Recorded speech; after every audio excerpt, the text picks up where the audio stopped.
10th class के UP board का exam 27 को है। हम लोग इस पेपर को सॉल्व करेंगे। इस प्रकार से ये आपका पेपर में आएगा, इसी प्रकार से, और इसको क्रम से हम लोग सॉल्व करेंगे।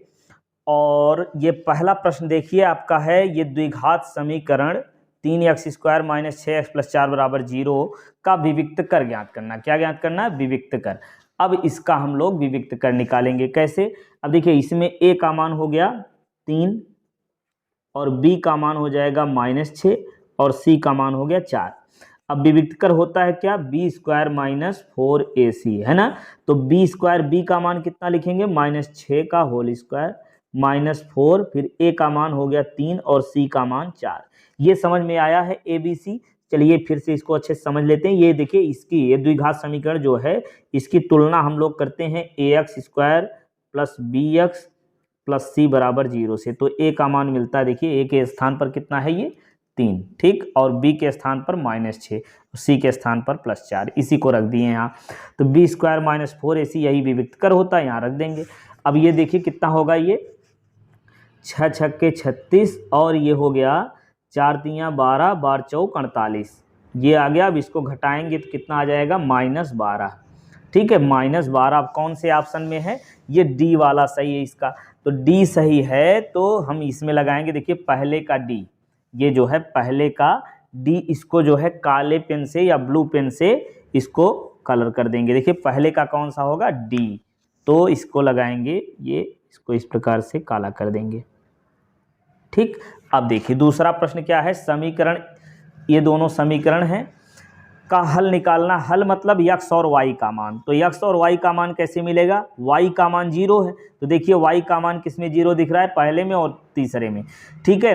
यदि 0 किसी एक में दिया होता y में, तो हम वही टिक लगा के आगे बढ़ जाते हैं ना। y का मान यहाँ जब 0 रखेंगे तो x का मान कितना मिलेगा? इसको भी सॉल्व कर लीजिए। ये होगा हमारा, देखिए यही है ना प्रश्न। अब इसमें y की जगह 0 रखिए तो क्या मिलेगा? 3x + 2 × y की जगह 0 = 6, तो 0 हो गया। तो x बराबर कितना हो जाएगा? ये 6/3, काट दीजिए, आ गया 2। इसका मतलब x का मान 2 आया है, और फिर 2, 0 इसका निर्देशांक हो जाएगा, यानी इसका हल हो जाएगा, ठीक। तो 2, 0 किस में है? पहले वाले में, यानी ए वाले ऑप्शन में है। तो दूसरे का हम लोग बी वाला ये इसको काला कर देंगे क्रम से, ठीक है। इस प्रकार से ये हो गया। अब तीसरा प्रश्न देखेंगे हम लोग। ये तीसरे प्रश्न में क्या है? ये बिंदुओं ए व बी, देखिए बिंदुओं ए व बी को जोड़ने वाले रेखाखंड का मध्य बिंदु ये सी दिया हुआ है, तो अल्फा का मान निकालना है। तो इसके लिए क्या करेंगे? ध्यान समझिए, देखिए अब इसको हम लोग सॉल्व करेंगे कैसे? ये देखिए a का मान दिया, b का मान, मध्य बिंदु का निर्देशांक क्या होता है? x1 + x2/2, है ना। क्या होता है? x1 + x2/2। तो x1 कितना है? -4। x1 कितना हो गया? -4। इसको लिखेंगे x1 = -4, y1 = 2, और फिर x2 = 5 हो गया, y2 = 6 हो जाएगा। अब मध्य बिंदु क्या होता है? x1 + x2/2, यानी x वाला जोड़ के बटे 2 करते हैं, और फिर y वाला जोड़ के बटे 2 करते हैं, तो यह मध्य बिंदु मिलता है। तो x वाला जोड़ लीजिए, -4 और 5 कितना होगा? -4 + 5/2, और कामा इधर करेंगे कितना? y1 कितना है? 2 + 6/2।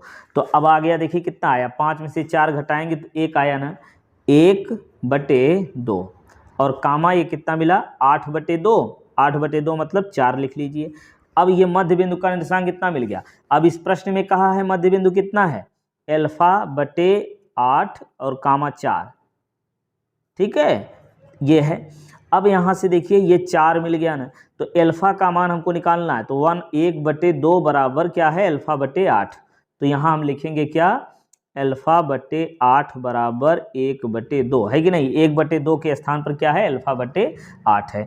अब इसको काट दीजिए, कितना आएगा? 2 अल्फा, गुणा करेंगे तो कितना आएगा? ये आ गया 2 अल्फा बराबर 8 का गुणा 1 में 8, तो अल्फा बराबर 8/2 आ गया कितना? 4।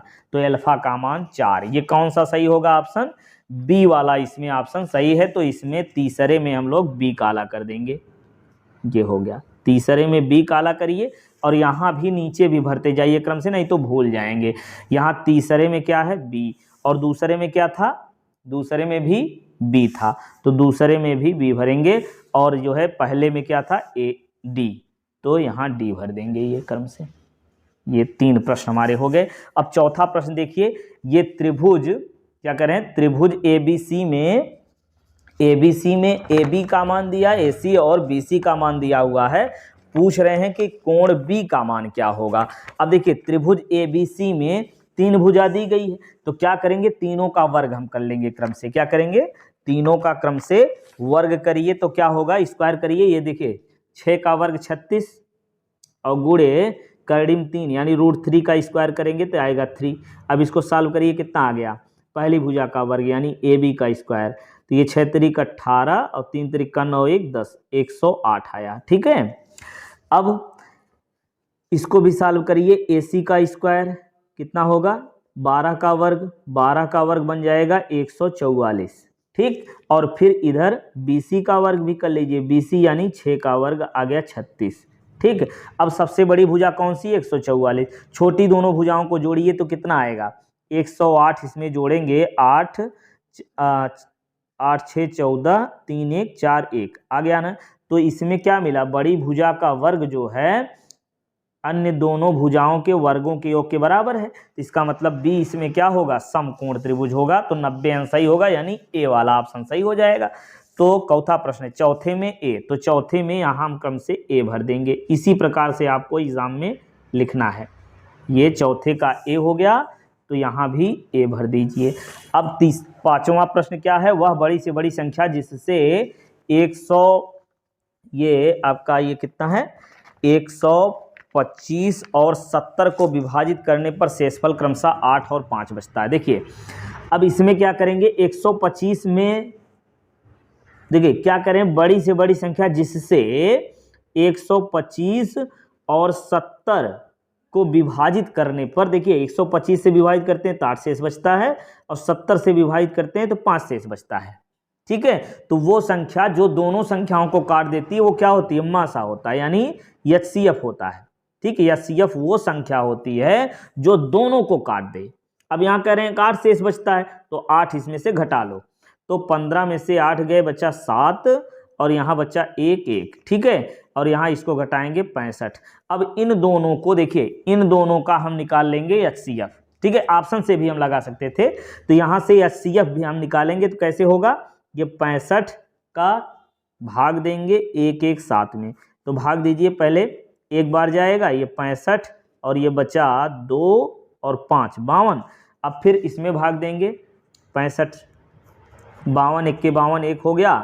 अब यहाँ मिला कितना, 3 और ये 1, 13 से भाग दीजिए 52 में, 13 चौके 52, ये कट गया, तो आपका आ गया 13 मासा। तो 13 वो संख्या है जो 117 और 65 को काट देगी, पूरी तरीके से काट देगी। तो अब 117 में देखिए 8 जोड़ेंगे तो 125 बनाना, तो 125 में यदि भाग देंगे 13 से तो 8 शेष बच जाएगा, चेक कर लीजिए, है ना। और 13 से जब 70 में भाग देंगे तो 5 शेष बचेगा, 13 पचे 65, और ये देखिए 5 शेष बच जाएगा 70 में जब भाग देंगे। उसी प्रकार से 13 8 117, तो बच जाएगा 8। समझ में आया, चलिए, तो इस प्रकार से ये जो है इसका ऑप्शन कौन सा, 13 सही होगा इसमें। तो ऑप्शन कौन सा लगेगा, बी वाला। तो पांचवें में हम लगाएंगे बी वाला, पांचवें में बी भर दीजिए, और यहाँ भी बी को काला कर दीजिए अच्छे से। ये पांचवा प्रश्न हो गया। अब छठवां देखिए क्या हो गया, क्या है, ये द्विघात समीकरण के एक मूल 2 है, इसका एक मूल क्या है, 2 है, तो करना क्या है कि के का मान निकालना है। एक मूल अगर 2 है तो मूल मतलब हम बताए थे ना कि यक्स का मान है, या कह लीजिए यक्स का हल है, रूट है, शून्यक है, जो भी कह लीजिए। तो यक्स का मान यहाँ हम -2 रखेंगे, तो रखिए कितना मिलेगा, -2 का स्क्वायर और प्लस के गुणे -2 -6 बराबर 0। अब सॉल्व कर लीजिए, ये आ गया 4 और प्लस कितना होगा, माइनस हो गया ना, -2 के और -6 बराबर 0। तब यहाँ से घटाइए, -2 के -6 बराबर, अब देखिए 6 में से 4 घटा देंगे 2 आ जाएगा, है ना। तो यहाँ से लिखेंगे -2k इक्वल टू 2, तो k इक्वल टू 2/2 माइनस में आ गया k का मान -1। तो -1 कौन सा, ये C वाला ऑप्शन सही हो जाएगा। तो छठवें में C लगा देंगे हम, छठवें में ये C भर दीजिए ऐसे, और यहाँ भी लिख दीजिए C। ठीक, चलिए अब सातवां प्रश्न, यदि समचतुर्भुज के विकर्णों की लंबाइयां, समचतुर्भुज के विकर्ण की लंबाई जो है वो कितनी दी हुई है, 12 और 16। तो समचतुर्भुज की भुजा की लंबाई निकालनी है। तो इसके लिए क्या करेंगे, देखिए समचतुर्भुज बना लीजिए यहाँ पे ऐसे। तो समचतुर्भुज के विकर्ण एक दूसरे को लंब समेत विभाजित करते हैं। तो ये हो गया पूरा 12, ये भुजा की लंबाई कितनी होगी, विकर्ण की 12 है तो आधा हो जाएगा 6। और वैसे ये 16 है, कितना है 16 है, तो आधा कितना होगा 8 और 8। अब ये 90 अंश होगा ना, तो इस भुजा की लंबाई तो निकाल ही लेंगे। कैसे, समकोण त्रिभुज बन गया ना ये। तो लंब का वर्ग धन आधार का वर्ग बराबर कर्ण का वर्ग, कर्ण x मान लीजिए। तो x का वर्ग बराबर हो गया 8 का वर्ग प्लस 6 का वर्ग, सही है। तो 8 अठाई 64 और 6 छक्के 36, जोड़ दीजिए आ गया 100, है ना। तो x बराबर हो गया कर्णिम 100 यानी 10। तो इसमें ऑप्शन होगा बी वाला सही, है ना। सातवें में बी सही है, तो सातवें में ये बी वाले को काला कर दीजिए। ये देखिए ध्यान दीजिए कि बाहर ना होने पाए जल्दी के चक्कर में, तो सातवें का बी हो जाएगा। अब अगला लगाएंगे हम लोग, क्या प्रश्न है, ये कह रहे हैं कि साइन थीटा बराबर कास थीटा, यहाँ 0 से बड़ा है थीटा, 90 से कम है, तो थीटा का मान निकालिए। क्या करें, साइन थीटा बराबर कॉस थीटा। तो करिए इसको, साइन थीटा बराबर कॉस थीटा। अब ये देखिए साइन थीटा, अब इस कास को जो है 90 में तोड़ दीजिए, क्या लिखेंगे, साइन 90 माइनस थीटा। अब देखिए साइन साइन दोनों तरफ हटाइए तो क्या मिलेगा, थीटा बराबर 90 माइनस थीटा। इस थीटा को इधर लाइए तो ये हो जाएगा थीटा प्लस थीटा बराबर 90। तो ये आ गया 2 थीटा बराबर 90। अब क्या करेंगे, ये थीटा का मान कितना कैसे मिलेगा, आधा कर लीजिए, 90/2 आ गया 45। तो थीटा का मान 45 होगा, कौन सा सही, बी वाला ऑप्शन। तो आठवें का बी, आठवें में भी बी भर देंगे हम लोग, ये इस प्रकार से बी भरिए और यहाँ भी लगाइए बी। ठीक, चलिए अब नौवां प्रश्न, संख्या 144 के अभाज्य गुणनखंडों के घातों का योगफल निकालना। क्या करना है, घातों का योगफल निकालना है। कहाँ है, ये प्रश्न है। ठीक, अब करिए इसका गुणनखंड। तो 144 है, इसको काटिए 2 से, 2 सते 14, 2 दूना 4, 2 से काटिए 2 तिया 6, 2 चौके 12। अब 2 से काटिए, सही है ना, 2 एके 2, 2 सते 14, ये 2 7 दूनी 14 और 2 दूना 4 हो गया। 2 से काटेंगे 2 तिया 6, 2 छक 12, ये 6 आएगा ना। अब यहाँ 3 से काटिए, 3 एके 3 दूनी 6 और फिर 2 से भी काट लीजिए, 2 छक 12 और 2 से काटेंगे 3। तो आ गया कितना, ये देखिए इसको लिखेंगे 2 कितनी बार है, 3 बार, 2 की घात 3 और फिर 3 कितनी बार है, 2 बार है, 3 की घात 2। तो इसमें पूछ क्या रहे हैं, गुणनखंडों के घातों का योगफल। तो ये 3 है, ये 2 है, 3 2 3 धन 2 आ गया 5, घातों का योग 5। तो कौन सा ऑप्शन सही होगा, ए वाला। तो ये हम लगाएंगे नौवें में ए वाला, काला कर लीजिए गोला, भूलिए मत, जैसे इसे क्रम से इसी तरीके से लगाते जाइए। नौवें का ए ऐसे, ठीक। ये अब अगला देखेंगे हम लोग, क्या कह रहे हैं कि बिंदु माइनस कितना है, ये पेज खो गया, अगला पेज लेंगे हम लोग। ये तो इसमें y अक्ष से दूरी निकालना है। तो क्या करेंगे, देखिए ध्यान समझिए, ये y अक्ष से दूरी निकालनी है भाई। ये प्रश्न हमारा हो गया और ये कागज ऐसे रख लीजिए। अब क्या करिए, देखिए ये हो गया ना, x अक्ष y अक्ष आपको पता है, x डैश और ये y डैश। अब देखिए क्या है, -3, x पर -3 मतलब a -1 -2 -3 कर लीजिए, और जो है ये 5, 1 2 3 4 5। तो ऐसे ये बिंदु मिलेगा। ये बिंदु जो है y अक्ष से कितनी दूरी पर, यहाँ जो है कोई भी बिंदु लेंगे हम लोग तो सबकी दूरी कितनी आएगी, -3, ठीक है। तो x अक्ष पर चली गई दूरी कितनी है, -3। तो y अक्ष से दूरी कितनी है, -3। तो y अक्ष से दूरी जो होती है वो x अक्ष पर चली गई दूरी के बराबर होती है। y अक्ष से दूरी x अक्ष पर चली गई दूरी के बराबर होती है, यानी वो होगा -3।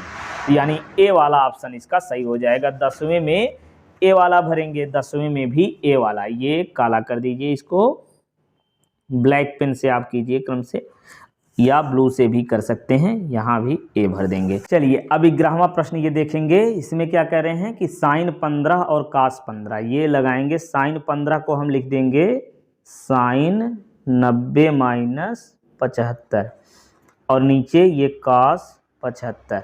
ठीक है, तो ये बन जाएगा साइन 90 - थीटा का होता है कास थीटा, यानी कास 75 और नीचे कास 75 हो जाएगा। ठीक है, ये कट गया, एक आ गया। ठीक है, एक यानी ए वाला ऑप्शन सही हो जाएगा। 11वें में ए लगा देंगे। और 12वां का देखिए, 12वें में ये वर्ग अंतराल दिया हुआ है ना, वर्ग अंतराल और बारंबारता। तो वर्ग अंतराल का जब इसमें क्या निकालना है, माध्य। तो माध्य निकालने के लिए क्या करेंगे, माध्य के लिए हम लोग जोड़ करके आधा कर लेंगे, जोड़ करके आधा कर लेंगे। तो कितना ऐसे लिखना पड़ेगा इसमें भाई, लगेगा, कोई दिक्कत नहीं, कर लेते हैं। वर्ग अंतराल कर लीजिए, इसमें 60 में हम लिख दे रहे हैं, अपना समझ लीजिए। और यहाँ क्या है, बारंबारता हो गई। वर्ग अंतराल कितना, 0 से 10, यहाँ 50 तक गया है। तो 0 से 10, 10 से 20, 20 से 30, 30 40 और 40 से 50 तक। ये दूसरी वाली पेन ले लें, 50 तक। और बारंबारता 5 6 5, 5 6 5 और 3 1, 3 1। ठीक, इतना हो गया। अब यहाँ से हम निकालेंगे मध्यमान। क्या निकालेंगे, मध्यमान। तो मध्यमान कैसे निकालेंगे, जोड़ करके आधा करिए, 5, ये 30 का आधा 15, अब 10 10 के अंतर आ रहा ना, 25 35 और ये 45। मध्यमान यानी यक्ष हो जाएगा और ये बारंबारता यफ हो गई। अब क्या करेंगे, इसका करेंगे गुणा, तो यानी यफ यक्ष निकालेंगे। यहाँ क्या निकालेंगे, यफ यक्ष। तो 5 5 25 और ये 15 छक्का 90 और ये 25 25 125 और ये गुणा करिए, 5 3 15, 3 3 9 1 10 और ये हो जाएगा 45 1 के 45। अब जोड़ लीजिए इसको क्रम से, 5 चौक 20 बचा 2। अब इसको हल करिए तो बन जाएगा 9 2 11 और 2 13, 13 13 13 4 17, 17 बचा और 2 19, 19 का 9 बचा 1। ठीक, तो 1 1 2 और 1 हासिल 3, इतना आ गया। अब इसको भी जोड़ लीजिए, ये कितना बनेगा, 6 5 11, 11 5 16, 16 4 20 हो जाएगा। ये 20 हो गया। अब 20, अब क्या करेंगे, देखिए फार्मूला क्या होता है, ये जोड़ने पर मिला हमको सिग्मा एफ एक्स और एफ जोड़ने पर मिलेगा सिग्मा एफ। तो फार्मूला क्या होता है, फार्मूला हम लोग लगाएंगे यक्स बार बराबर सिग्मा एफ एक्स बटे sigma F. Sigma F x कितना है, 3 9 0 और बटे में 2 0 0 0 काट दीजिए। अब इसमें 2 से काटिए, 2 1 के 2 और 2 1 के 2 1 बचा और ये 19 हो जाएगा। 2 9 18 और 1 बचेगा, 2 5 10, 19.5 आएगा। तो कौन सा सही होगा, ये डी वाला। ठीक है, तो इसमें डी लगा देंगे हम लोग। 12वें में ये 11वां वाला भर दिए हैं, ये भर दिया। अब लगाएंगे किससे, क्या इतना, डी वाला, 12वें में डी। तो 12वें में ये डी भर दीजिए, ये 12वें में डी। तो इसी प्रकार से तो भर देंगे। अब हम भरेंगे नहीं, इसको रख दे रहे हैं, आप समझ गए होंगे, थोड़ा समय ज़्यादा लग जा रहा है। 12वें में डी। ठीक है, चलिए अब 12वें के बाद ये 13वां प्रश्न क्या है, इसको जल्दी जल्दी हम लोग सॉल्व करते चलेंगे। ये क्या है, 3 cot थीटा बराबर 4, तो कोसेक थीटा का मान निकालिए। देखिए एक काम कर सकते हैं, यहाँ से cot थीटा बराबर 4/3 लिखिए और cot बराबर हो, जैसे tan बराबर होता है लंब बटे आधार, तो ये होगा आधार बटे लंब, आधार बटे लंब। तो आधार लंब दिया तो कर्ण निकालेंगे 3 5 आएगा, है कि नहीं। इसको बहुत बार हम लोग निकाल चुके हैं। आधार 4 3 और ये कर्ण 5 आएगा। तो कोसेक थीटा बराबर जैसे साइन थीटा और लंब बटे कर्ण थी, कर्ण बटे लंब होगा, तो कर्ण बटे लंब यानी 5/3। तो 5/3 किस में, सी वाले में। तो इस सी वाला ऑप्शन सही हो जाएगा इसका। ठीक, इसमें कौन सा, सी ऑप्शन सही हो जाएगा। आप जो है गोला बनाएंगे 13वें में सी पर। और ध्यान दीजिए कि पेपर में जो है आप कट कुट या कहीं भी निशान नहीं लगाएंगे, ठीक है। इसी प्रकार जैसे हम यहाँ सॉल्व कर रहे हैं इसी प्रकार सॉल्व करना है। अब अगला, यदि दो गोलों के आयतनों का अनुपात 27:16 है तो उनके पृष्ठीय क्षेत्रफलों का अनुपात बताना है ना। गोलों का अनुपात दिया हुआ है तो इसके लिए क्या करेंगे, ध्यान समझिए। आयतनों का अनुपात दिया है, क्षेत्रफल पूछ रहा है, तो माना दोनों गोलों की त्रिज्या जो है वो R1 और R2 है। तो पहले गोले का आयतन समझिए, पहले गोले का आयतन बटे दूसरे गोले का आयतन, चूंकि अनुपात दिया हुआ है ना, तो अनुपात दिया हुआ है तो बटे करेंगे दोनों दूसरे गोले का आयतन यहाँ लिख देंगे। अब ये पहले गोले का आयतन कितना दिया हुआ है, 27 है ना, 27 दिया हुआ है और बटे 64 हो जाएगा। आयतन कितना होता है गोले का, त्रिज्या हम R1 मान लेंगे पहले का, दूसरे का R2, तो बनेगा 4/3 पाई R1 क्यूब और दूसरे का 4/3 पाई R2 क्यूब। अब ये बन जाएगा 27/64।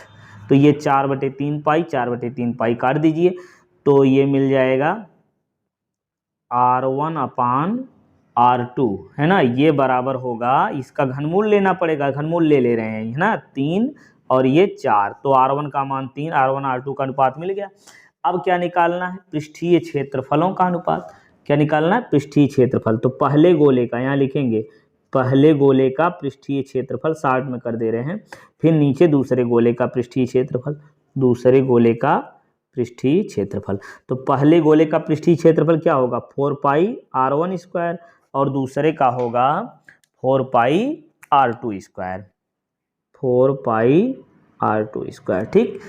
तो 4 पाई कैंसिल, तो ये मिला कितना, R1 बटे R2 का होल स्क्वायर। तो R1 कितना मिला है, ये R1 बटे R2 3/4 मिला है, तो इसका वर्ग करेंगे तो मिल जाएगा 9/16। तो 9:16 हो जाएगा। तो कौन सा ऑप्शन सही हो गया, 9:16 ए वाला। अब 14वें का ए काला कर देंगे, ये हो जाएगा। फिर 15वां देखिए, यदि कुछ प्रेक्षणों के बहुलक तथा बहुलक माध्य क्रमशः दिया हो, माध्य का निकालना है। तो हम लोग जानते हैं कि बहुलक बराबर होता है, सूत्र क्या होता है, बहुलक बराबर 3 गुणे माध्यिका, 3 गुणे माध्यिका माइनस 2 गुणे माध्य, ठीक। अब यहाँ रख लीजिए, इसको सॉल्व कर लीजिए। 3 गुणे माध्यिका कितना है, माध्यिका वही निकालना है, बहुलक दिया है 45 रख लीजिए। अब 3 गुणे माध्यिका ऐसे ही लिख लीजिए, ठीक। अब माइनस 2 गुणे माध्य कितना है, बहुलक तथा माध्य, माध्य हो गया 27। अब इसको हल करिए, ये हो गया 45, 27 दूनी 54 माइनस में आएगा, इसको इधर कर लीजिए तो +54 हो जाएगा, बराबर 3 गुणे माध्यिका है ना, 3 गुणे माध्यिका। तो माध्यिका बराबर यहाँ 3 बटे कर देंगे, यहाँ 3 से काटिए, 3 के 3 × 5 = 15, यानी 15 45 हो गया। अब जोड़ लीजिए, 5 4 9 और 5 1 6, तो ये आ गया। इसमें कहाँ है हो तेरी की, ये जो है गड़बड़ हो गया, ये जो है प्लस है ना, मल्टीप्लाई समझ लिए, ये प्लस है तो इसको पहले जोड़ेंगे फिर भाग देंगे है ना। 5 4 9, ये हो गया 9 और ये 5 4 9, ठीक, और बटे 3 से काटिए, आ गया 33। तो 33 ऑप्शन बी वाला है। तो ये 15वें का बी सही हो जाएगा। अब 16वां प्रश्न देखिए, समीकरण में क्या करें, समीकरण x² - 2x + 1 क्या है, x² - 2x + 1 के मूल होंगे, तो मूल निकालना है तो गुणनखंड कर लीजिए। तो कितना बनेगा, -x है ना, ये देखिए ये प्रश्न है ना, इसे ये चलिए रख दे रहे हैं, तो -x और फिर -x + 1 कर लीजिए, -1 - 1 गुणा करेंगे 1 आएगा, जोड़ेंगे 2 हो जाएगा। अब यहाँ x कॉमन लीजिए, x - 1 -1 कॉमन, x - 1 बराबर 0, x - 1 =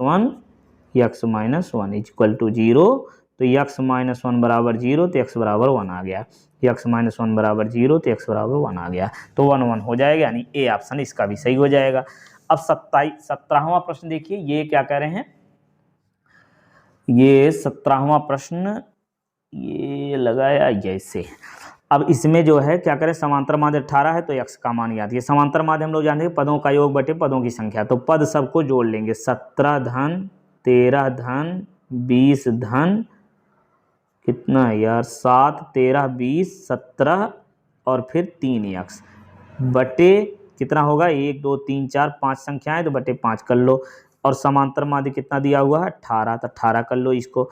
अब ये जोड़िए क्रम से कितना आएगा, 13 7 20 20 40 40 10 50 7 57, ये आ जाएगा 57 प्लस 3x बराबर, यहाँ गुणा कर लीजिए इसका ना, 8 8 पच्चे 40 यानी 18 पच्चे 90 कर लीजिए, ये 5 3 ये जो है 3x जो है ये तो 3x है ना, तो 90 माइनस 57, अब इसको घटाइए कितना बनेगा, 10 में से 7 गए 3 और यहाँ बचा 8 में से 5 गए 3, तो ये x बराबर यहाँ बटे में 3 करना है तो कट जाएगा, आएगा 11, तो x का मान 11 यानी सी वाला ऑप्शन इसमें सही हो जाएगा।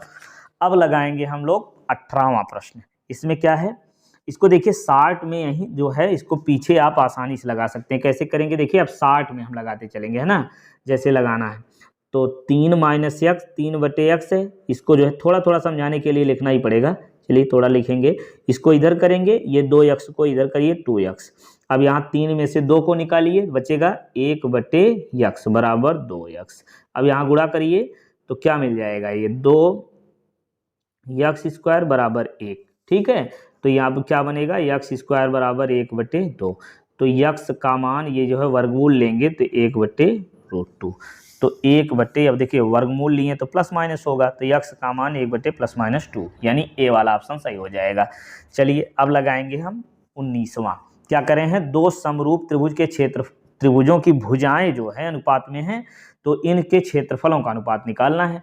तो समरूप त्रिभुजों को हम लोग जानते हैं, समरूप त्रिभुज के क्षेत्रफलों का अनुपात उनकी भुजाओं के वर्गों के अनुपात के बराबर होता है ना, तो पहले त्रिभुज के क्षेत्रफल बटे दूसरे त्रिभुज का क्षेत्रफल बराबर पहले त्रिभुज की भुजा का वर्ग बटे दूसरे त्रिभुज की भुजा का वर्ग, तो कितना हो जाएगा, 4 चौक 16 7 सत्ते 49, तो ये 16 और 49 यानी बी वाला ऑप्शन इसमें सही हो जाएगा। अब लगाएंगे 20वां प्रश्न, 20वें में क्या कह रहे हैं, यदि वृत्त का क्षेत्रफल तथा परिमाप संख्यात्मक रूप से समान है तो क्या करना है, वृत्त की त्रिज्या होगी, त्रिज्या निकालनी, किसमें, वृत्त का क्षेत्रफल कितना होता है पाई आर स्क्वायर, और ये बराबर होगा किसके, परिमाप के, तो वृत्त का परिमाप 2 पाई आर, ठीक, तो ये पाई से पाई काट दो, एक आर काट दो, तो एक आर बच गया ना, आर बराबर 2 हो जाएगा, तो 2 मात्रक यानी डी वाला ऑप्शन सही हो जाएगा। तो इस प्रकार से ये बहुविकल्पी प्रश्न आपका हो गया। अब देखेंगे, देखिए ये डिस्क्रिप्टिव वाला कैसे लिखेंगे, इसको अच्छे से समझ लीजिए, फिर इसके बाद जल्दी जल्दी हम लोग सॉल्व करेंगे। जैसे ये पहला सवाल, ये 8वां, ये बी का पहला प्रश्न, इस प्रकार से आपको कॉपी मिलेगी, इस प्रकार से आपको कॉपी मिलेगी, तो इसको क्या करेंगे, तो इधर लाइन खींच लीजिए, इधर क्या करेंगे, लाइन खींच लेंगे, और यहाँ बीच में इस प्रकार से खंडवा एकदम स्पष्ट अक्षरों में लिखिएगा, प्रश्नोत्तर नंबर 21, कौन सा है 21, ये प्रश्नोत्तर नंबर कौन सा 21, खंडवा का 21, और का ना 21, फिर क्या है ये का, ठीक है। अब इसका में इसका हल करेंगे हम लोग इस प्रकार, देखिए सिद्ध करना है कर्डिम 2 एक अपरिमेय संख्या है, तो मान लेंगे कि माना कर्डिम 2 एक परिमेय संख्या मान लेंगे, तो अगर परिमेय संख्या है तब क्या होगा, कर्डिम 2 ये p और q के बराबर होगी, और q बराबर नहीं होगा 0 के, नॉट इक्वल टू 0, और p व q सहभाज्य संख्या है। फिर क्या करेंगे, दोनों संख्याओं के वर्ग करेंगे तो ये 2 मिलेगा, p स्क्वायर q स्क्वायर हो गया, गुणा कर देंगे 2q स्क्वायर p स्क्वायर हो गया। अब क्या होगा, p स्क्वायर बराबर 2 गुणे q स्क्वायर है ना, इसका मतलब 2 से किसी संख्या में गुणा करने पर p मिला है, तो p जो है वो 2 से कट भी जाएगा, p जो है वो 2 से कट जाएगा। इस तरीके से आप स्पष्ट राइटिंग में जो है ऐसे ही लिखेंगे, ठीक है। अब अगला आगे जो है इस प्रकार से, ये देखिए क्या लिखेंगे, p स्क्वायर 2 से विभाज्य है, p स्क्वायर 2 से विभाज्य है, अतः p भी 2 से विभाज्य होगा, ठीक है, p भी 2 से विभाज्य होगा, इसको समीकरण 1 मानेंगे, इसको जो है नई लाइन से लिखना चाहिए, चलिए कोई बात नहीं, ऐसे भी अच्छा है। अब p बराबर 3c ना, अगर 2 से विभाजित हो जा रहा है p, तो p बराबर 2 गुणे c लिख देंगे, जहां c एक पूर्णांक है, कोई भी संख्या हो सकती है, नियतांक है, कांस्टेंट कुछ भी, तो अब यहीं p की जगह 2c जब रखेंगे तो यहाँ मिल जाएगा 4c², 2 से 2 काटेंगे, q² 2c। उसी प्रकार से ये पहला जैसे लगाए थे वैसे कर लेंगे। क्या करेंगे, q² 2 से विभाज्य है, अतः q भी 2 से विभाज्य हो। इतना लिखने के बाद आप अगले पेज पर ये इस प्रकार से लिखेंगे। ठीक है, ये अगले पेज पर ये क्रम से ऐसे सॉल्व कर लेंगे। ठीक है, तो ये हमारा हो गया ये प्रश्न पूरा। ये ठीक। अब 21 वाला खा वाला क्रम से करिए। जैसे 21 का का कर दिए हैं, उसके बाद खा वाला, खा में भी इसी प्रकार से ऐसे सॉल्व कर लेंगे। देखिए ये क्रम से ऐसे है। ठीक, जैसे tan का मान दिया तो tan बराबर लंब बटे आधार होता है। तो यहाँ चित्र बनाइए, इसको चित्र बनाइए, क्रम से अच्छे से समझा करके लिखिए। चूंकि 2 नंबर का है ना, तो इसको समझा के अच्छे से, जितना अच्छे से समझाएंगे, जितना अच्छे से लिखेंगे, उतना ही अच्छे से आपको नंबर मिलेगा। तो यहाँ देखिए लंब और आधार दिया तो लंब आधार लिख देंगे। कर्ण निकालना तो कर्ण निकालेंगे कैसे, पाइथागोरस प्रमेय का लगा है। तो यहाँ जो है पाइथागोरस प्रमेय यदि लगा है तो इसको भी स्पष्ट रूप से इसके ऐसे लिखेंगे। ठीक है, तो अब यहाँ मिलेगा, देखिए पी आर बराबर ऐसे PQ² + QR², मान रख देंगे, आ गया 2। PR का मान आ गया 2। अब लंब कर्ण आधार सब मिल गया। अब निकालना क्या है हमको, sin P cos R और cos P sin R।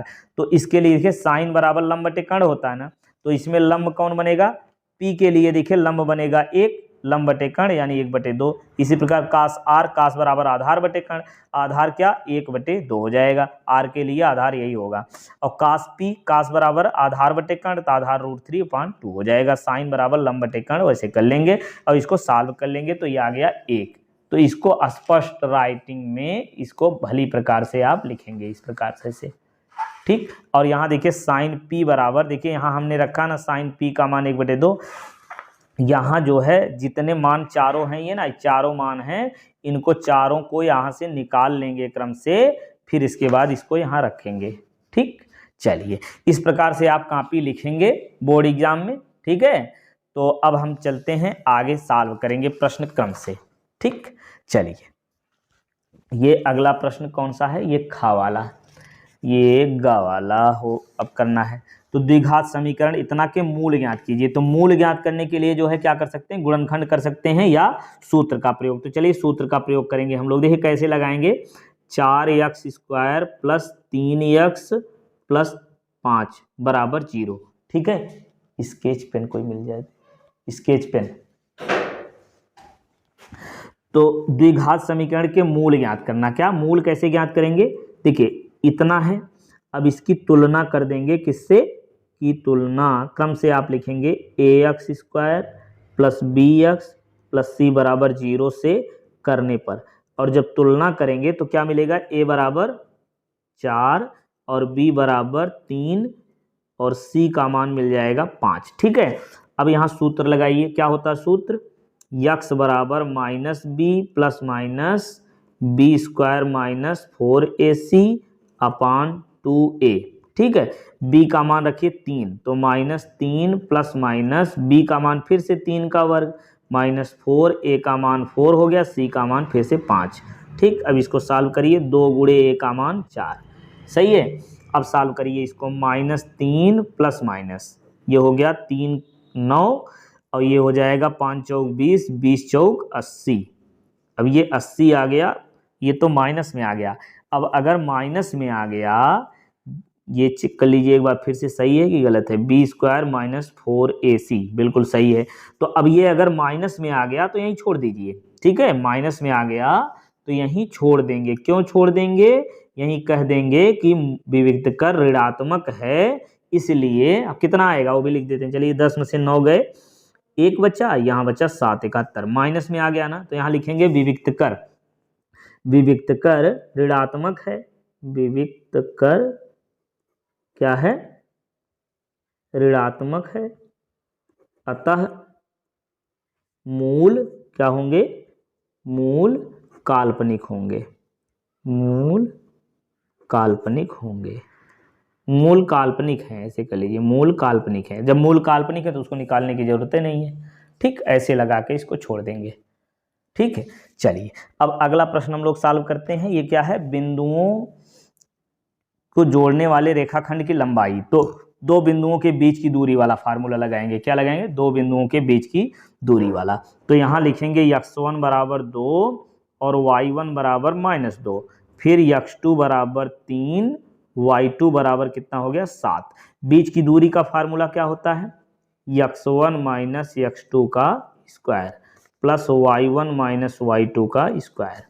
ठीक, अब इसको सॉल्व कर लीजिए क्रम से। तो x1 का मान कितना लिखेंगे? 2 माइनस ये वाला लगाइए, फिर x2 कितना है? 3। ठीक है, x2 कितना है? 3 और प्लस y1 कितना बन जाएगा? -2 माइनस y2 कितना बनेगा? 7 का स्क्वायर कर लीजिए। ठीक है, अब इसको सॉल्व करेंगे हम लोग क्रम से। तो ये मिल जाएगा -1 का स्क्वायर और प्लस, अभी देखिए माइनस माइनस दोनों जुड़ जाएंगे तो कितना हो जाएगा? -7 2 9 का स्क्वायर। अब ये मिल गया, 1 का स्क्वायर करेंगे तो 1 और प्लस 9 9 81। ठीक है, तो ये आ जाएगा 82। ठीक, ये अंडर रूट इतना आ गया। बीच की दूरी यहीं छोड़ दीजिए, 9 9 81 होता है ना, तो ये 9 हो जाएगा। कितना हो जाएगा? 9। ठीक, बीच की दूरी मिल गई, रेखाखंड की लंबाई हो जाएगी ये। अब इसके बाद ये अगला प्रश्न क्या है? यदि व्यास 1 सेंटीमीटर, ये समझ में आया घा वाला? चलिए अच्छी बात है। अब देखेंगे गा वाला। ये क्या करें? व्यास 1 सेमी वाली, व्यास लिखेंगे यहाँ, व्यास d बराबर 1 सेमी, व्यास d बराबर 1 सेमी। 8 सेमी लंबी, लंबाई यानी यल बराबर 8 सेमी कर लीजिए, 8 सेमी लंबाई हो गई। छड़ को पिघलाकर एक समान मोटाई वाली 18 सेमी लंबी एक छड़ के रूप में ढाला गया है ना। तो ये देखिए, ये इतनी लंबी एक छड़ है, दूसरी जो छड़ बनाई जाती है उसकी लंबाई कितनी है? 18 सेमी, लंबाई 18 सेमी। तो देखिए लंबाई इसका बेलनाकार होगा ना, तो 18 सेमी यहाँ हम लिख देते हैं h का मान। ठीक है, और ढाला जाता है। इसकी मोटाई ज्ञात करनी, मोटाई मतलब इसका व्यास ज्ञात करना है। तो इसकी त्रिज्या हम मान लेते हैं r है। ठीक, पहले त्रिज्या निकालेंगे, 2 से गुणा कर देंगे, व्यास हो जाएगा। तो ये व्यास दिया हुआ है, तो इसकी त्रिज्या पहले कर लीजिए, इसको r1 मान लीजिए, यहाँ ये r कर लीजिए। चलिए r बराबर कितना होगा? 1/2। सब सेमी में है तो मात्रक भी चेंज करने की जरूरत नहीं है, तो लंबाई यही h हो जाएगी, इसको मान लेंगे चलिए कैपिटल H। ठीक, अब आयतन निकाल लीजिए। तांबे की छड़ ना को पिघलाकर बनाया गया है, तो छड़ का आयतन और छड़ का आयतन का सूत्र क्या होता है? बेलनाकार है ना, तो पाई r स्क्वायर h कर लीजिए। पाई का मान नहीं रखेंगे, चलिए पाई ऐसे रहने दीजिए। r कितना हो जाएगा? 1/2 का स्क्वायर और गुणे h का मान 8। अब ये हल करिए तो कितना बनेगा? पाई और 1 का वर्ग 1 हो गया, 2 का वर्ग 4 गुणे 8, ये काट देंगे तो 2 हो जाएगा। तो ये आ गया पाई का 2 से गुणा कर लीजिए तो 2 पाई। ठीक है, इतना आयतन आ गया। पहले क्षण का इतना आयतन था। अब बाद में जब लंबाई जो है उसकी बाद में आयतन हम निकालेंगे। क्या निकालेंगे? बाद में आयतन। ये दूसरा पेपर ले लें। बाद में आयतन कितना हो जाएगा? इसको ये रख दिए, इसको सॉल्व करेंगे। तो आयतन लंबाई बढ़ने पर आयतन, लंबाई बढ़ाने पर आयतन, और लंबाई जब बढ़ा देंगे तो आयतन कितना हो जाएगा? पाई r1 स्क्वायर h। तो पाई बढ़ाने पर भी आयतन पहले वाले आयतन के बराबर होगा, तो पहले वाले आयतन का दोनों को बराबर कर लेंगे। पाई r1 मान निकालना है, h का मान हो गया 18, तो इसको लिख लीजिए कितना? 18 पाई r1 स्क्वायर। ठीक है, दोनों का आयतन बराबर होगा। यहाँ लिखेंगे क्षण का प्रारंभिक आयतन बराबर लंबाई बढ़ाने पर आयतन, लंबाई बढ़ाने पर आयतन, दोनों बराबर कर लीजिए। तो लंबाई बढ़ाने पर आयतन, ये क्षण का आयतन कितना आया था? ये 2 पाई। ठीक है, 2 पाई बराबर यहाँ लिखेंगे 8 पाई r1 स्क्वायर। तो ये पाई से पाई कट जाएगा, है ना। तो अब कितना बनेगा? 2, ये जो है r1 स्क्वायर बराबर क्या बन जाएगा? 2/8 काट दीजिए, आ गया 4। तो r1 बराबर आ जाएगा अंडर रूट 1/4, तो इतना आएगा 1/2। तो R1 का मान आ गया 1/2। ठीक, अब इसकी जो है व्यास ज्ञात करना है। क्या ज्ञात करना है? ये 8 नहीं, ये 18 है यार, ये 18 है ना। तो 18 जब रखेंगे तो यहाँ ये 18 होगा और ये 18 होगा, 2 9 18, तो 9 बचेगा, यहाँ 9 लिखेंगे तो ये हो गया 3। ठीक है, तो R1 का मान 3 आ गया। तो व्यास कितना हो जाएगा, मोटाई कितनी हो जाएगी छड़ की? छड़ की मोटाई निकालना है ना, तो यहाँ लिखेंगे छड़ की मोटाई। तो छड़ की मोटाई जो है वो आ जाएगी कितनी, 2 से गुणा करिए 1/3 में, तो ये आ जाएगा 2/3 सेमी। ठीक, ये हो गई मोटाई। चलिए अब अगला प्रश्न हम लोग सॉल्व करेंगे। इसमें क्या है, ये माध्य ज्ञात करना है। तो माध्य का सवाल अभी लगाया था, उसी प्रकार से इसको सॉल्व कर लीजिएगा। ठीक है, बहुविकल्पी में जैसे लगाए थे उसी प्रकार से इसको सॉल्व कर लीजिए। अब आगे कह रहे हैं क्या समीकरण इतना के रेल पटरियों निरूपित करने ज्यामिति विधि से, ज्यामिति क्या इतना और इतना 2 रेल पटरियों को निरूपित करते हैं, ज्यामिति विधि से व्यक्त कीजिए। देखिए, रेल की पटरियों के रूप में व्यक्त कर सकते हैं, मतलब समांतर रेखा है। तो क्या ये समांतर रेखा है? तो समांतर का कंडीशन हम लोग जानते हैं कि A1/A2 बराबर होता है B1/B2 और not is equal to C1/C2 होता है। ठीक, यदि ऐसा आता है तो ये होगा। तो पहले तुलना कर लेंगे, तो A1 का मान कितना मिलेगा, 1, डायरेक्ट लगा रहे हैं हम ना शार्ट में। तो आप लोग डिटेल लगाइएगा, कैसे कहेंगे कि इसकी तुलना A1 x B1 y C1 है ना। तो इस प्रकार से देखिए हमने वीडियो क्रम से बनाया, हर टाइप के क्वेश्चन सॉल्व करके वीडियो जो है पड़ा हुआ है, उसमें प्लेलिस्ट में जा करके आप पूरा जितने टाइप के वीडियो बनते हैं, सब प्रश्न बनते हैं, सबको डिटेल में हमने बताया है। तो वहाँ से जा करके आप देख सकते हैं, यहाँ हम शार्ट में लगाते चल रहे हैं। तो 1/2 हो जाएगा और यहाँ से 2/4 करेंगे तो ये भी 1/2 हो जाएगा, ये तो बराबर मिल गया। और यहाँ से करेंगे तो जब -4/12 कर देंगे तो ये आ जाएगा 4 3 12, ये बराबर नहीं है। तो इसका मतलब समांतर पटरियों के रूप में इसको व्यक्त किया जा सकता है। अगला प्रश्न है, 2 व्यक्तियों की आय का अनुपात 9:7 है, 9:7 है। उनके खर्चे का अनुपात इतना है, यदि इनमें से प्रत्येक व्यक्ति प्रति माह 2000 बचा लेता है तो उनकी मासिक आय ज्ञात कीजिए। देखिए, तो आय दिया हुआ है, खर्च दिया हुआ है। तो आय जिसकी 9 है उसका खर्च कितना होता है, 4। तो हम मान के चलते हैं 9 में से 4 निकाल देंगे, यानी 9x - 4y करेंगे तो कितना बचेगा, 2000 इसका बचता है। ठीक, और दूसरे व्यक्ति का 7x कमाई होती थी, कितना खर्च करता था, 3y, बचाता कितना था, 2000, ये भी बचाता था। अब मासिक आय ज्ञात करनी, देखिए इसको जो है हल करके xy का मान निकाल लेंगे। तो कैसे हल करेंगे भाई, देखिए ये 3x है और यहाँ 7x है, ये 4 है और ये 3 है। तो क्या करिए, इसको समीकरण 1, इसको 2 बनाइए। तो समीकरण 1 में 3 से, 2 में 4 से गुणा करके घटा देंगे तो x और y का मान आ जाएगा। x और, चलिए लगा देते हैं, समीकरण 1 में 3 से और 2 में 4 से गुणा करके घटाने पर, तो गुणा करके घटाइए इसको। तो क्या करेंगे, 3 से गुणा करिए 27 हो जाएगा। चलिए यहाँ लगा देते हैं, 9 त्रिक 27x और -4 तियाँ कितना हो जाएगा, 12y बराबर 3 से इसमें भी करना, 3 दूना 6000, 3 से हो गया। अब इसमें 4 से करिए, 7 चौक 28x है ना, और -4 तियाँ 12y बराबर 4 दूना 8, 8000। ये हो गया। अब घटाइए, माइनस माइनस माइनस, ये कट गया। ठीक, ये बचा कितना, -x और इधर -2000। तो x का मान आ गया 2000। अब x का मान 2000 क्या निकालना है, मासिक आय निकालनी है ना।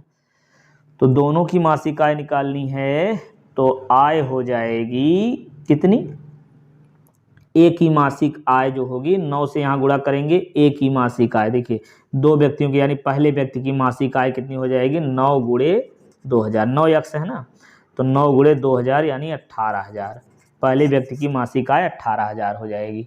ठीक, और दूसरे व्यक्ति की मासिक आय कितनी हो जाएगी, 4x है ना, तो 4 का गुणा करेंगे, 4 × x है तो x का मान 2000 आया है, तो 4 दूनी 8000, 8000 इसकी मासिक आय है। ठीक, ये हो गया प्रश्न। अब अगला क्या करें हैं, बिंदु सिद्ध कीजिए बिंदु ये समकोण त्रिभुज के शीर्ष हैं। क्या हैं, समकोण त्रिभुज के शीर्ष हैं। अगर ये समकोण त्रिभुज के शीर्ष हैं तो क्या होगा, कर्ण का वर्ग बराबर लंब का वर्ग धन आधार का वर्ग होगा, होगा कि नहीं होगा। तो इसको सॉल्व करिए, कैसे करेंगे, ये प्रश्न लगा दिया। अब देखिए क्या करेंगे, इसको मानेंगे a बराबर 3 कामा, a को मान लेंगे इतना, b मानेंगे -2 कामा -3 और c हो गया 2 कामा 3। ठीक है, तो अब क्या करेंगे, ए बी, देखिए ये त्रिभुज कोई भी बना लीजिए, ए बी। अब हमको तो अभी पता नहीं समकोण त्रिभुज के शीर्ष हैं कि नहीं है, तो किसी भी प्रकार का त्रिभुज बना लीजिए। ए हो गया 3 कामा 2 और बी हो जाएगा -2 कामा -3 और सी 2 कामा 3। ये हो गया हमारा, कामा है भाई। अब क्या करेंगे, ए बी बी सी सी ए तीनों निकालिए। ए बी का मान कितना होगा, ए बी बराबर हो जाएगा, ये प्रश्न भी दिखता रहे जिससे, चलिए ए बी का मान होगा कितना, ये घटाएंगे 3 -2 तो +2 हो जाएगा का वर्ग प्लस 2 -3 +3 हो गया। ठीक, ये दूरी निकाल लीजिए इसको, तो ये 5 हो गया, 5 का वर्ग 25 और प्लस ये 5 का वर्ग ये भी 25, तो 25 25 50 हो गया ए बी। ठीक है, चलिए ए बी का वर्ग कितना बनेगा, ए बी का वर्ग बनेगा 50। ठीक है, अब बी सी निकाल लीजिए, बी सी बराबर होगा √, देखिए बी में से सी घटाइए कितना बनेगा, -2 का स्क्वायर। ठीक, प्लस ये -3 का स्क्वायर, ये हो जाएगा -4 का होल स्क्वायर और -3 6 का whole square plus minus whole square. अब ये हो जाएगा कितना, 4 चौक 16, 16 प्लस 36, 16 36 जोड़ दीजिए, 6 6 6 12, 3 2 5। ठीक, ये 52 आ गया। तो बी सी बराबर कितना आ जाएगा, बी सी का स्क्वायर, बी सी इतना आया तो बी सी स्क्वायर हो जाएगा 52। ठीक, अब ए सी भी निकाल लीजिए इसी प्रकार से, ए सी बराबर होगा √, ए में से सी घटाइए 3 -2 का स्क्वायर और ये 2 -3 का स्क्वायर। ठीक, अब यहाँ से करेंगे 1 का स्क्वायर और प्लस ये भी हो जाएगा -1 का स्क्वायर, तो 1 का स्क्वायर कर देंगे तो 1 + 1 आ जाएगा कितना, 2। ठीक, ये ए सी मिल गया। अब यहाँ से देखिए ए सी का स्क्वायर कितना बनेगा, 2। ठीक है, तो अब इसमें देखिए बड़ी भुजा कौन सी है, ये बी सी। तो बड़ी भुजा का वर्ग जो है शेष दोनों भुजाओं के वर्गों के योग के बराबर आ रहा है, नहीं आ रहा, देखिए बी सी का स्क्वायर बराबर A B square plus A C square आ रहा है ना। तो ये देखिए बी सी कितना है, 52 है, ए बी का स्क्वायर 50 है और ये कितना है, 2। ठीक है, तो ये आ जाएगा 52 बराबर 52, तो ये दोनों बराबर आ गया। ठीक, चलिए अब इसके बाद अगला प्रश्न ये जो है, इसमें इच्छा ये और इसमें घा है, घा वाला ये प्रश्न है आपका, ये लगा दिया प्रश्न। अब इसमें देखिए चित्र ये दिया हुआ, सिद्ध कीजिए कोण ए बराबर कोण सी और कोण बी बराबर कोण डी के। तो इसके लिए क्या करेंगे, ध्यान समझिए, ये चित्र दिया हुआ है तो सबसे पहले लिखेंगे दिया है।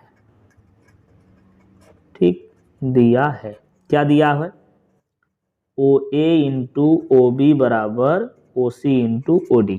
ठीक, और फिर यहाँ लिखेंगे सिद्ध करना है, क्या करना है, सिद्ध करना है। सिद्ध क्या करना है, कोण ए बराबर कोण सी और कोण बी बराबर कोण डी के। ठीक, अब यहाँ नीचे चित्र बनाएंगे, देखिए ऐसे चित्र बनाए कुछ ऐसे ही, यहाँ लिखा है बी सी फिर ए डी, तो यहाँ लिख देंगे हम लोग, बी नीचे है, बी सी और ये ए डी, बीच में ओ है। ठीक है, तो ये हमारा मिल गया। अब देखिए जो दिया है ये चित्र बनाएंगे, फिर यहाँ नीचे लिखेंगे उपपत्ति, क्या लिखेंगे, उपपत्ति। चलिए इसको लगा दें तब लगे। अब यहाँ उपपत्ति में क्या लिखेंगे, उपपत्ति में यहाँ लिखेंगे, ये दिया हुआ है ओ ए इंटू ओ बी। ठीक, ओ ए इंटू ओ बी बराबर ओ सी इंटू ओ डी।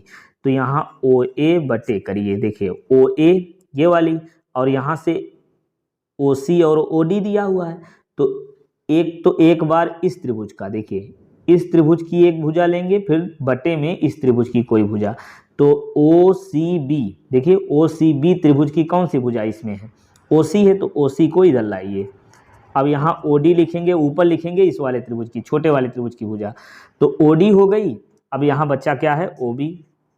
ठीक, दोनों देखिए ओ बी, एक बार ओ बी बटे ओ ए बटे क्या मिल गया, ओ सी, तो ओ ए की संगत भुजा ओ सी हो गई। फिर मिल गया क्या, ओ डी बटे ओ बी, तो ओ डी की संगत भुजा ओ बी हो जाएगी। अब देखिए इतना करने के बाद, इतना लिखने के बाद ये लगा दीजिए इसे। अब क्या लिखेंगे, त्रिभुज दोनों ले लीजिए, ए ओ डी व त्रिभुज ये व त्रिभुज बी ओ सी में, बी सी में, इन दोनों त्रिभुजों में देखिए क्या मिल गया, हम तो इतना सिद्ध कर, इतना दिया ही है, दिया है जो, उससे हमको मिल गया ओ ए बटे ओ सी बराबर ओ डी बटे ओ बी, ये मिल गया। और साथ में ये देखिए ये वाला कोण इस वाले कोण के बराबर होगा, शीर्षाभिमुख कोण, तो ए ओ डी क्या लिखेंगे, कोण ए ओ डी बराबर कोण बी ओ सी, बी ओ सी। ठीक, ये क्या है, शीर्षाभिमुख है, शीर्षाभिमुख कोण है। ठीक है, अब यहां से देखिए दो भुजाओं का अनुपात और एक कोण बराबर हो गया, तो साइड साइड एंगल समरूपता से, क्या समरूपता से, तो दोनों त्रिभुज समरूप हो जाएंगे, ए ओ डी समरूप त्रिभुज बी ओ सी के। अब दोनों यदि समरूप हो गए, ये दोनों यदि समरूप हो गए तो समरूप त्रिभुजों के संगत भुजाओं का अनुपात बराबर होता है, समरूप त्रिभुजों के संगत भुजाओं का अनुपात बराबर होता है।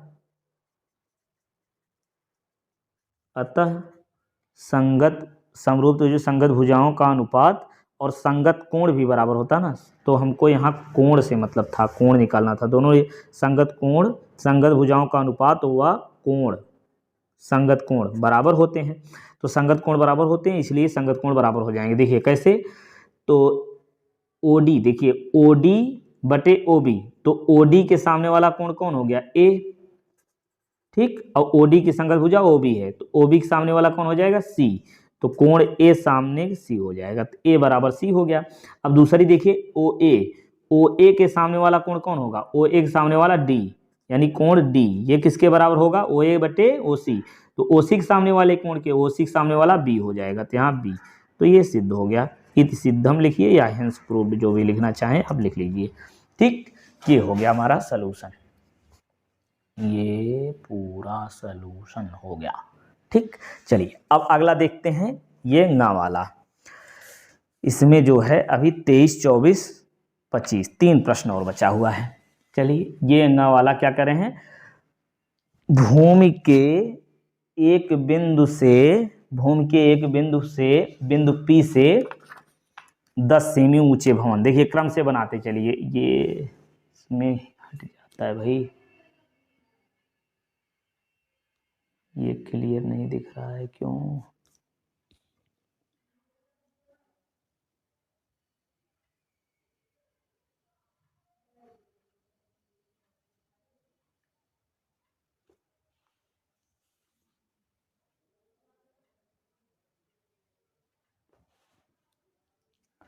चलिए अब दिख रहा है। ये लगाइए भूमि के एक बिंदु P, अब देखिए भूमि के एक बिंदु P से 10 मीटर ऊंचे भवन के शिखर, तो 10 मीटर ऊंचा भवन बना लीजिए, ये 10 मीटर ऊंचा भवन हो गया। अब इसके आधार पर एक बिंदु P मान लीजिए, उन्नयन कोण कह रहे हैं तो उन्नयन कोण बना दीजिए 30 अंश। ठीक, ये मान लेते हैं चलिए AB। ठीक है, अब क्या करें, भवन के शिखर पर एक ध्वज लगा, यहाँ एक क्या लगा है, ध्वज लगा है, ध्वज के शिखर का P से उन्नयन कोण 45 अंश है, शिखर का ये उन्नयन कोण कितना है, 45 अंश है, ये पूरा कोण 45 अंश है। तो ध्वज दंड की लंबाई तथा बिंदु P की भूमि से दूरी, मतलब ये यक्ष निकालना, इसको मानते हैं A, चलिए C मान लेते हैं यहाँ। अब यक्स और इस एच का मान निकालना, तो इसके लिए क्या करेंगे, ये 10 मीटर है ना, तो यहाँ ले लेंगे ए बी पी, क्या लेंगे, त्रिभुज ए बी पी में, ठीक, ए बी पी में क्या होगा, इसको कम से सॉल्व करिए, ए बी पी में साइन लंब बटे आधार, लंब बटे आधार टैन होता तो टैन ले लीजिए, टैन 30 बराबर लंब कितना है 10 बटे आधार यक्स, टैन 30 1 बटे कर्णिम 3 बराबर 10 बटे यक्स, यक्स का गुणा 1 में यक्स आ गया और यहाँ कर्णिम 3 गुणे 10, ठीक। अब इसको सॉल्व कर लीजिए, तो या फिर ऐसे रहने दीजिए 10 कर्णिम 3 इसको रख लीजिए, समीकरण 1 हो गया, ठीक, यक्स का मान मिल गया, एक काम हो गया हमारा। अब निकालना है इस ऊंचाई भी, देखिए दूरी मिल गई, अब ऊंचाई निकालने के लिए क्या करेंगे, ये पूरा त्रिभुज लेना पड़ेगा 45 अंश वाला, है ना, 45 अंश वाला ये पूरा त्रिभुज लेना पड़ेगा, तो त्रिभुज सी बी पी में, अब इसमें क्या करेंगे, टैन 45, फिर लंब पूरा हो जाएगा कितना, यच धन 10 बटे आधार यक्स, टैन 45 1 हो गया और ये मिल गया यच धन 10 बटे यक्स, तो यक्स का मान यहाँ रख सकते हैं हम, चलिए एक बार लिख देते हैं, यक्स बराबर यच धन 10, अब यक्स का मान यहाँ रखिए, समीकरण 1 से यक्स का मान रखने पर, ठीक है, तो यक्स का मान रखेंगे तो आएगा 10 कर्णिम 3 बराबर यच धन 10, ठीक। अब यच का मान कैसे निकालेंगे, यच बराबर हो जाएगा ये 10 कर्णिम 3 माइनस 10, 10 कामन ले लीजिए, तो 10 कामन लेंगे तो कर्णिम 3 माइनस 1, तो ये आ गया यच का मान, ठीक, ऊंचाई ये हो गई और ये दूरी हो गई, ठीक, ये प्रश्न सॉल्व हो गया। चलिए अब अगला प्रश्न देखेंगे, क्या कह रहे हैं इसमें, ये प्रश्न इसको लगा दें पहले व्यवस्थित, ये चा वाला ऐसे हो गया। अब इसमें क्या कह रहे हैं कि माध्यक दिया हुआ है, बारंबारताओं का योग दिया हुआ है, यक्स और वाई का मान निकालना, तो इसके लिए क्या करेंगे, देखिए ये वर्ग अंतराल बारंबारता, इसको क्रम से आप कॉपी में लिखेंगे, फिर इसी के सीध में जस्ट सामने यहाँ लिखेंगे क्या, संचयी बारंबारता, क्या निकालते हैं, संचयी बारंबारता, ठीक, संचयी बारंबारता कैसे निकालेंगे, 2 और इसमें 5 जोड़िए, कितना बनेगा 7, और फिर यक्स जोड़ना है, तो ये हो जाएगा यक्स धन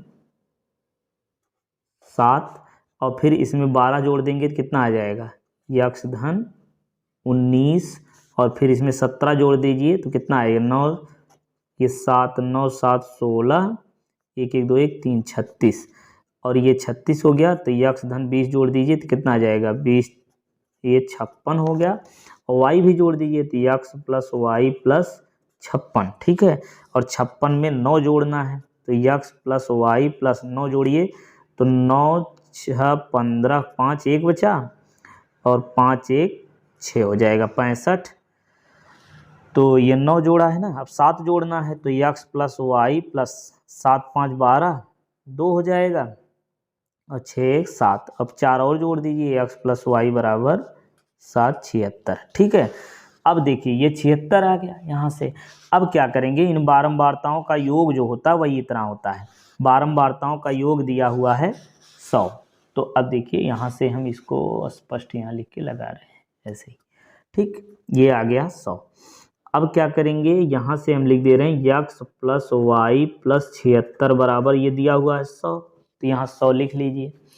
अब इसको घटाइए, यक्स प्लस वाई बराबर 100 माइनस 76, तो यक्स प्लस वाई बराबर 10 में से 6 गए 4 और यहाँ बचा कितना बचा, ये 9 में से 7 गए 2 24, समीकरण 1 हो गया, ठीक। अब देखिए इसमें माध्यक दिया हुआ है 525, ठीक है, 525 दिया हुआ है, तो 525 दिया हुआ है तो माध्यक किसके अंतर्गत है, 500 से ज़्यादा है, तो इसका मतलब 500 से 600 के बीच में होगा, तो माध्यिका वर्ग अंतराल ये बन जाएगी, तो और इसका ये यफ हो जाएगा तब, है ना, तो ये यफ हो गया। चलिए यहाँ लिख देते हैं, इसमें यफ बराबर कितना बनेगा, यफ बराबर 20 और यल बराबर कितना हो जाएगा, इसी के सीध वाला ये यल लोअर लिमिट 500, ठीक है, यल और यफ हो गया। और इसके जस्ट ऊपर वाला ये सी एफ लेते हैं, तो ये देखिए हमारा ये 2 वाला हो गया, फिर ये 7, ये थोड़ा नीचे कर लीजिए, ये यक्स वाला, ये 12 वाला, ये 17, तो यक्स प्लस 36 है ना। तो ये बन जाएगा हमारा यक्स प्लस 36, ये हो जाएगा सी एफ, यक्स प्लस 36 सी एफ हो गया। और यच का मान अंतराल कितना है, ये 100 का अंतर है, तो 100 हो जाएगा। अब लगाएंगे हम लोग फार्मूला, क्या लगाएंगे, फार्मूला लगाइए क्रम से। तो फार्मूला क्या है, ये ऐसे लगा के चलिए। तो माध्यिका बराबर क्या होता है, माध्यिका बराबर यल प्लस यन बटे 2 माइनस सी एफ बटे यफ और गुणे यच। रखिए यल का मान कितना है 500, और ये दिया है 500, कितना दिया था 525, तो 525 हो गया। यन बाई 2 यानी 50 बटे 100 बटे चलिए लिख दे रहे हैं 100 बटे 2 माइनस सी एफ कितना है यक्स प्लस 36, और बटे में यफ का मान लिखेंगे 20, और गुणे में यच कितना है 100। चलिए 20 25 100, ये 5 काट लो यहीं, 500 इधर माइनस करेंगे तो आ गया 25, बराबर ये मिल गया कितना 50 माइनस यक्स माइनस 36, और गुणे में ये 5 है। अब इसको सॉल्व कर लीजिए, तो 25 बराबर ये 50 में से 36 निकाल लीजिए, कितना बचेगा 10 में से 6 गए 4, और यहाँ बचेगा कितना बचा 4 में से 3 गए 1, 14 माइनस यक्स। ठीक है, तो यहाँ से यक्स बराबर हो जाएगा 14 माइनस 25, तो ये हो जाएगा, ये 5 छूट गया भाई, यहाँ 5 यहाँ भी बचा हुआ है ना, ये 5 फिर से लगाना पड़ेगा इसको। चलिए ये करेंगे 5 से भाग, तो 5 से भाग देंगे तो कितना मिलेगा, ये लिख दे रहे हैं 5 से भाग, ये 25 बटे 5, ये लिखिए 25 बटे 5, थोड़ा ऊपर कर लेते हैं, बराबर 14 माइनस यक्स। तो ये आ गया 5 बराबर 14 माइनस यक्स, यक्स को इधर लाइए और 5 को इधर लाइए, तो यक्स बराबर आ गया 9, यक्स का मान मिल गया।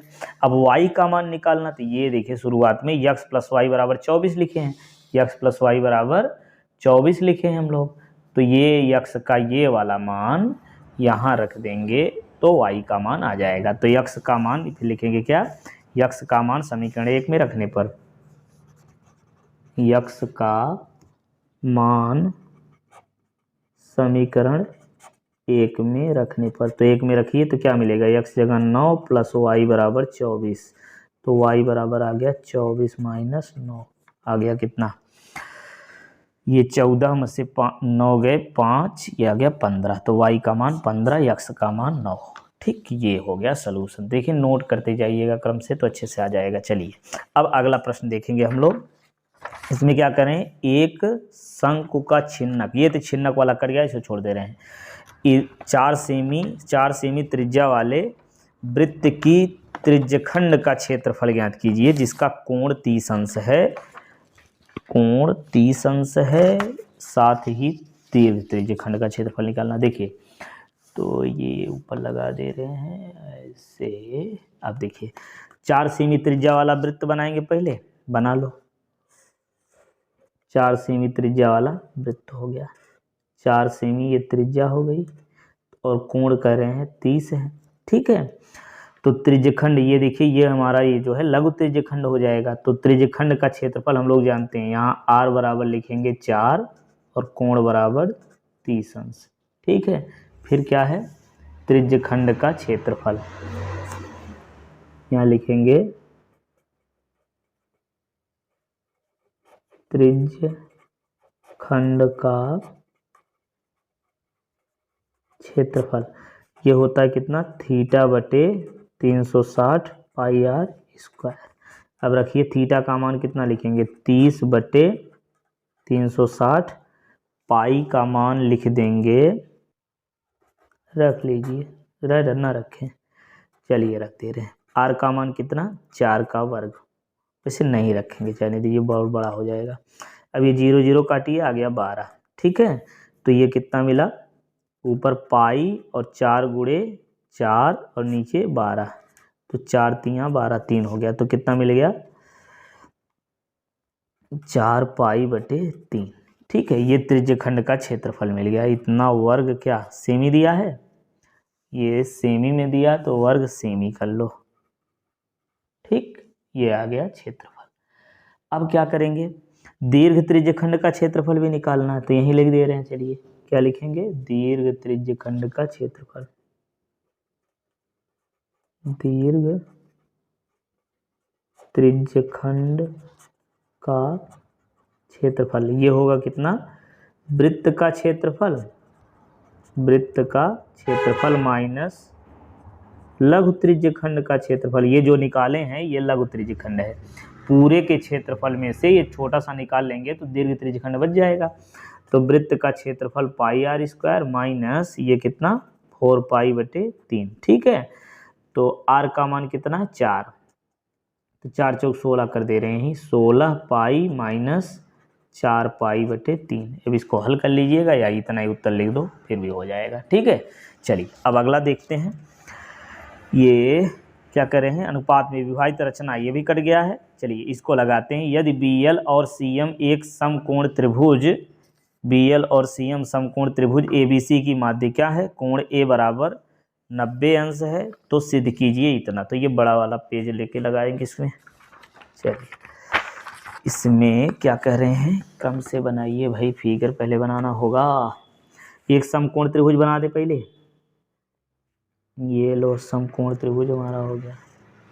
ठीक, समकोण त्रिभुज है ABC, तो ABC। ठीक, अब जिसका कोण A समकोण है यार, A यहाँ बना लो, B इसको कर लो, C ये हो गया। ठीक है, अब क्या कर रहे हैं, BL और CM समकोण त्रिभुज ABC की माध्य क्या है, BL। तो देखिए B से इसकी माध्यिका, माध्यिका मतलब मध्य बिंदु को, ये AB के मध्य बिंदु को मिलाएगी L, और CM है तो C से इस पर मध्य बिंदु को मिलाएंगे, ये CM हो गया।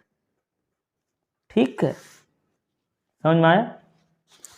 अब इसमें जो है सिद्ध करना है हमको, जो दिया है आप लिख लीजिए, सिद्ध करना है 4, हम केवल सॉल्व कर दे रहे हैं इसको।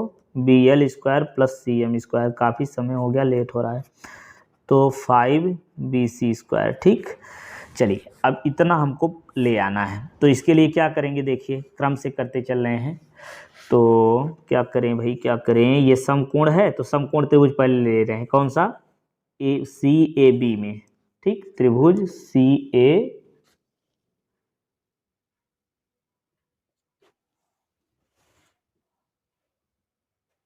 ये क्लियर दिख नहीं रहा यार,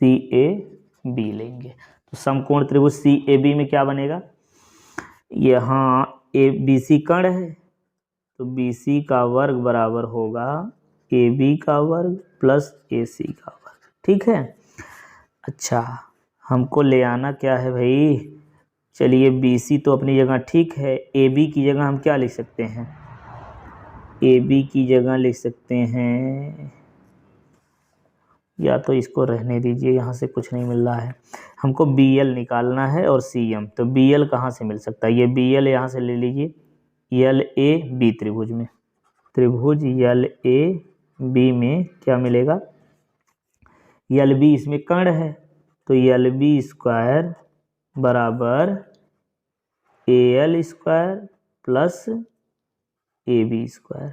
ठीक, और AL स्क्वायर, AL बराबर हम लिख सकते हैं AC बटे 2, लिख लो AC बटे 2 का स्क्वायर, और AB की जगह क्या लिख सकते हैं, AC ले आना है हमको, नहीं लाना, अच्छा यहाँ से ले आना है, और AB की जगह क्या लिख सकते हैं AM, कोई फ़ायदा नहीं, AB को रहने दो यहीं। ठीक है, तो ये LB स्क्वायर, यहाँ से ये मिलेगा कितना, AC स्क्वायर बटे 4 धन AB स्क्वायर। ठीक, अब इसको सॉल्व कर लीजिए,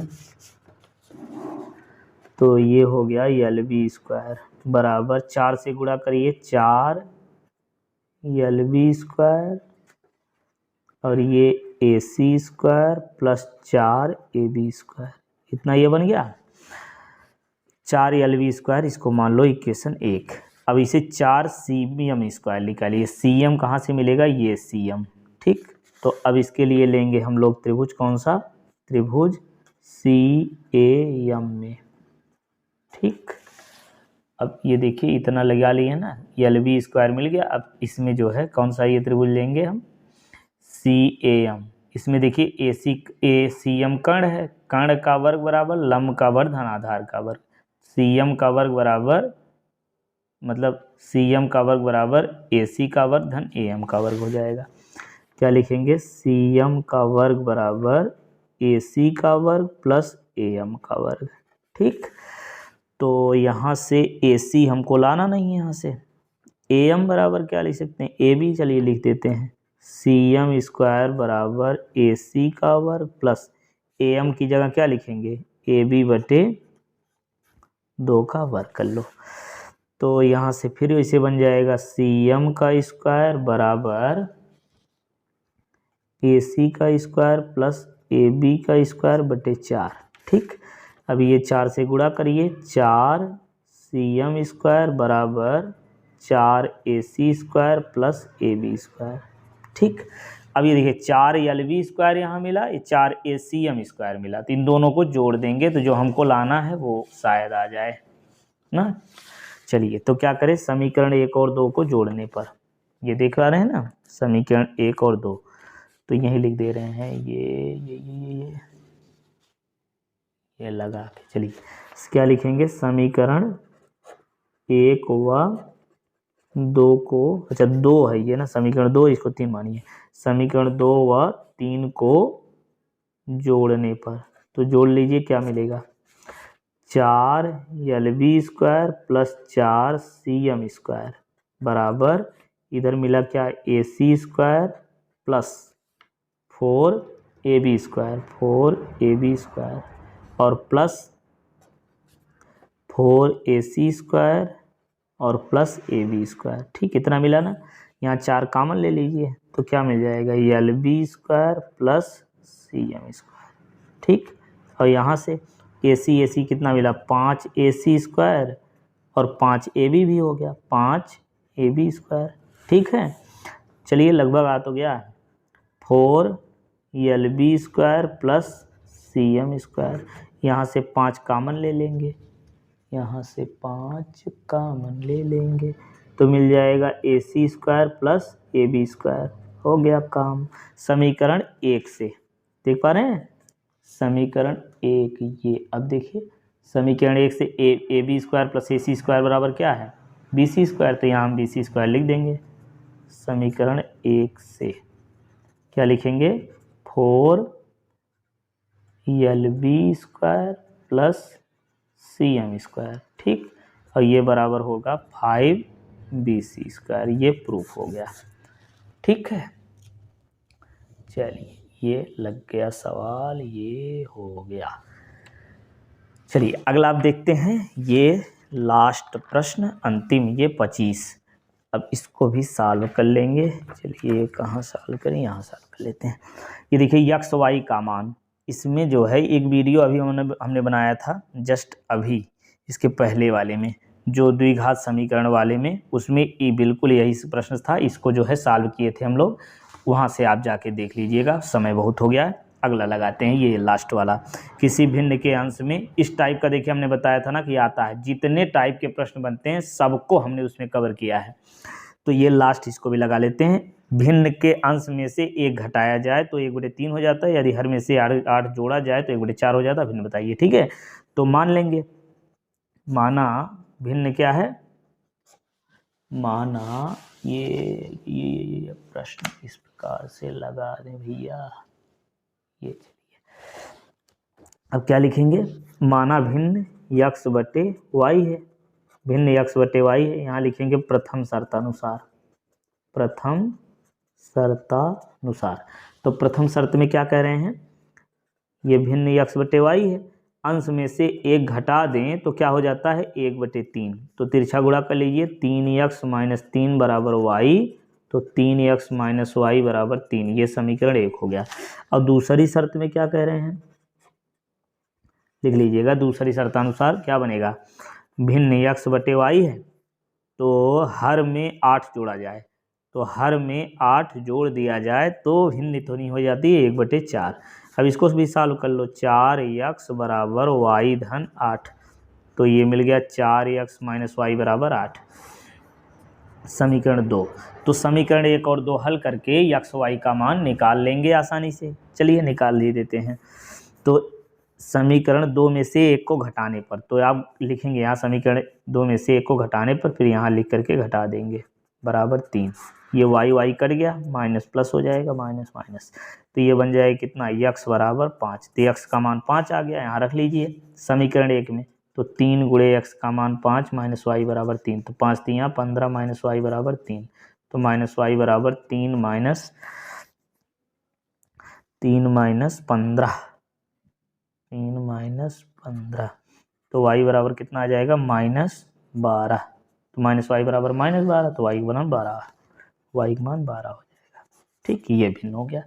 ये सवाल हमारा पूरा हो गया। ठीक है, चलिए ये पूरा जो है हमने ये पेपर सॉल्व कर लिया क्रम से। अब चलिए पढ़ते रहिए, हम जो है इसी प्रकार से वीडियो आपके लिए लाते रहेंगे।